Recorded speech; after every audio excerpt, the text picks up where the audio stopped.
செவ்வாய் தோஷம் விலகும் என்று சொல்வதை விட செவ்வாயினுடைய அனுகிரகமானது நமக்கு கிடைக்கும் என்று சொல்வதுதான் சரியானதாக இருக்கும்.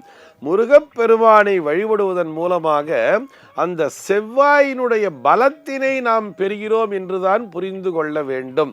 செவ்வாய் அப்படிங்கிற ஒரு கிரகத்தை தான் வீரம் மிகுந்த கிரகமாக குறிப்பிடுவார்கள்.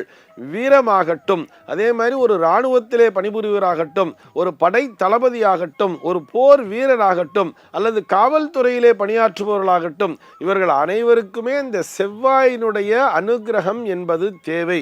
அந்த வீரத்திற்கு அதிபதியாக அந்த செவ்வாயினை குறிப்பிடுகிறார்கள். நவ கிரகங்களிலே படை தலைவன் என்பதாக அந்த செவ்வாயினை சொல்வார்கள்.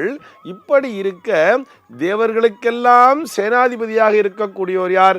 தேவ சேனாபதி என்று யாரை சொல்லுவோம்? சுப்பிரமணிய சுவாமியைத்தானே.